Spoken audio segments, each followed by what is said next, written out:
Welcome, WNBA fans. So, welcome to Upset Day. This was the last of the four games that were played, and the Fever ended up upsetting the Seattle Storm. I don't know how many of you would consider it an upset. I mean, everybody has high hopes for the Fever, but in reality, they haven't really been playing that well, and their record isn't that great.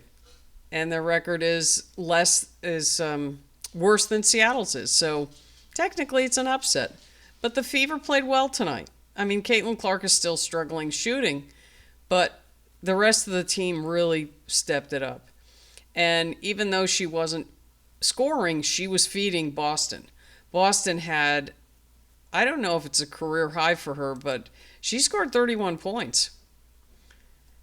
They were feeding her and feeding her and feeding her, and she was coming through. Yeah, 31 points. She had 8 rebounds, shot 72%. She was 13 for 18 from the field.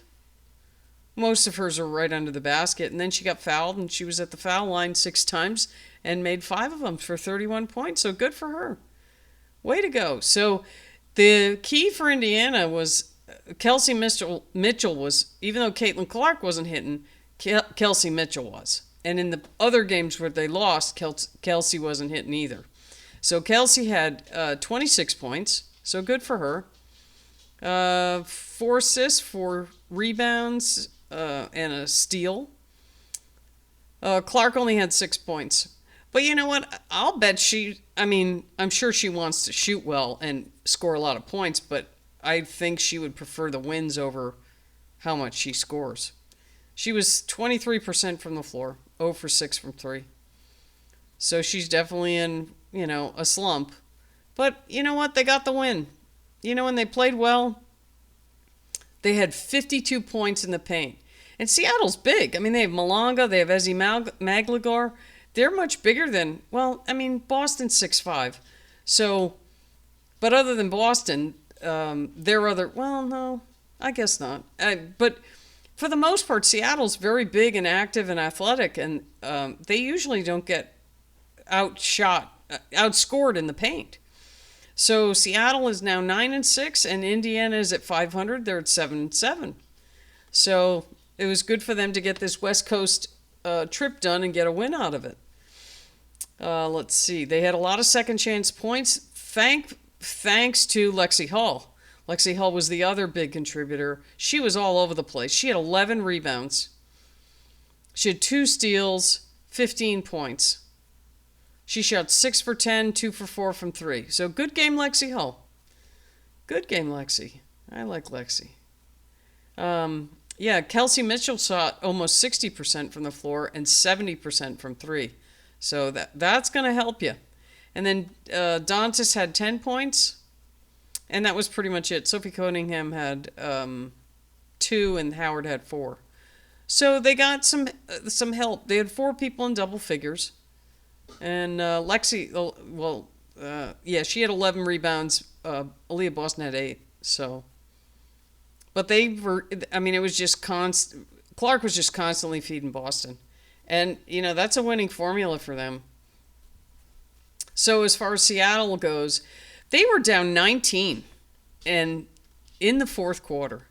And then Erica Wheeler, she has been playing really well. I mean, she's had a couple of games where she didn't, but she just started shooting threes, and she got them down to 5. She got that down to 5. I'm pretty sure it was 5 points. And then Indiana held them off. But they ran out of time. They couldn't get it. But Gabby Williams, who's, she's usually one of their leading scorers. She only had 11 points. She was 0 for 4 from 3. She shot okay. 4 for 10. That's 40% from the floor. NECA was 5 for 12, 41%. She had 16 points. So she did what she does. She was 5 for 5 from the free throw line. Ezzy had 9. Wheeler had 20. Skylar Diggins had 22.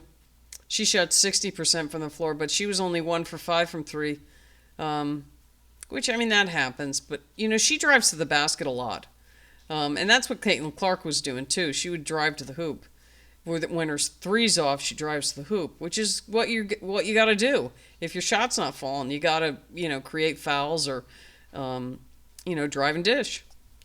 So Fever, a lot of points, 94 points. So they beat the Storm 94-86.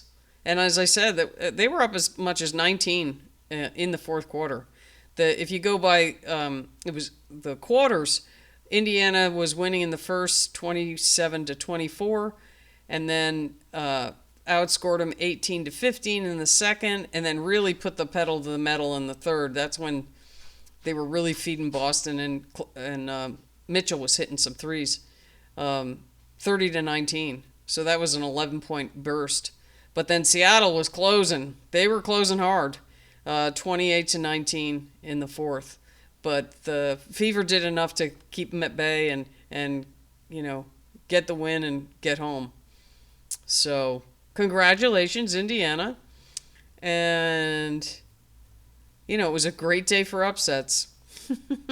Chicago won, Dallas won, and let's see, who was the other team? Oh, who beat the Mystics beat Minnesota. Minnesota was shorthanded, but still, hey, it's hard to beat Minnesota even without Collier. So, but they got it done. So a great day for upsets. All right, we'll see you next time.